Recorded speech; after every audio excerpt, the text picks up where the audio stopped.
I am doctor Malay Mehta, cosmetic dermatologist और hair transplant surgeon. आज हम बात करेंगे हेयर ट्रांसप्लांट सर्जरी जिसमें हमने रीडू सर्जरी किया है। तकरीबन 60% of my hair transplant surgery are straightforward cases. जो लोग बॉल्डनेस के साथ आते हैं, हम उनका डोनर एरिया से एक्सट्रैक्ट करते हैं और इम्प्लांटेशन करते हैं रिसिपिएंट एरिया पे।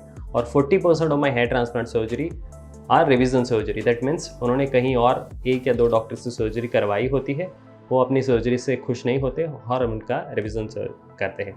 तो ये जो पेशेंट है उनकी बात कर रहा हूँ, उनका एज है 29। वो राजस्थान के रहवासी है। फॉर्चुनेटली उन्होंने गूगल पे सर्च करके हमको फाइंड आउट किया and then he decided to go ahead with the second surgery with us. उनकी मैं पर्सनल हैबिट की बात करूँ तो he is a non smoker, non alcoholic. और जो पहले सर्जरी हुई थी उनकी FUE हुई थी और वो तकरीबन 3 साल पहले हुई थी।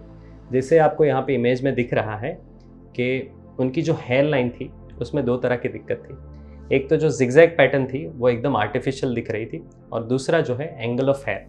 आइडियली जो आपका एंगल ऑफ हेयर है वो 10 to 20 डिग्री के साथ एग्जिट होना चाहिए, बट ये केस में वो सीधा ऊपर आ रहा था, वैसे परपेंडिकुलर टू द स्काल्प आ रहा था, जिसकी वजह से जितना आर्टिफिशियल नहीं लगना चाहिए उतना वो दिख रहे थे and he was not happy with the surgery.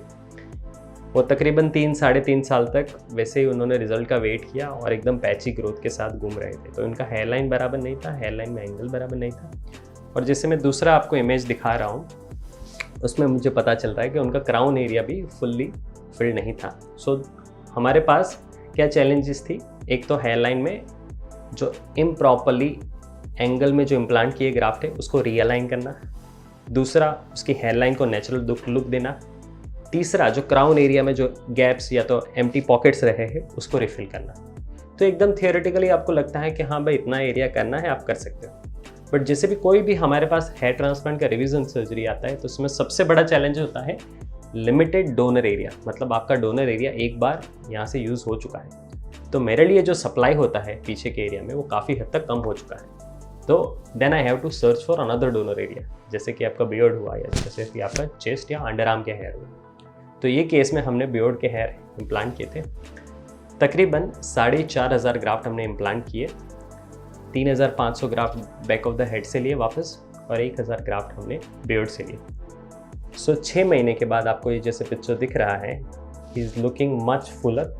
उसका जो स्काल्प है वो एकदम प्रॉपरली फिल्ड लग रहा है और कोई भी आपको जगह से आपको पता चल रहा है कि वॉल्यूम का डेफिसिट नहीं है। अगर आपको क्राउन एरिया में भी आप उनका पिक्चर देखते हो तो पता चल रहा है कि प्रॉपरली वर्ल पैटर्न में जैसे भ्रवर आता है वो पैटर्न में हमने उनका इम्प्लांटेशन किया है, जिसकी वजह से वो नेचुरल लुक दे रहा है। हालांकि 6 महीने के हिसाब से जो उनका कवरेज है क्राउन एरिया में 60 to 70% है और 30 to 40% रिजल्ट उनको 1 ईयर तक या तो 1.5 ईयर तक आ जाएगा। आप कंपैरिजन भी कर सकते हो कि जो उनकी पहले की हेयर लाइन थी वो कितनी आर्टिफिशियली जिगजैग दिख रही थी और जो अभी की उनकी हेयर लाइन है काफ़ी वो एकदम स्मूथ और रिफाइंड दिख रही है। सबसे इम्पॉर्टेंट बात है, हमने जो ग्राफ्ट सिलेक्शन था वो एकदम फाइन और थिन हेयर फॉलिकल थे, जिसकी वजह से उनका जो हेयर लाइन है एकदम नेचुरल दिख रहा है।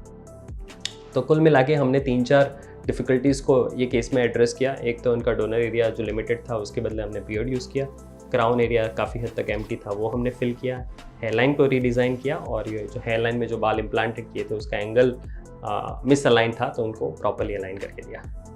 Thank you once again, doctor Malay Mehta, cosmetic dermatologist and hair transplant surgeon. आप मुझे हेयर या स्किन रिलेटेड कोई भी क्वेश्चन कमेंट में पूछ सकते हो, उसके रिगार्डिंग हम वीडियो बनाने की कोशिश करेंगे।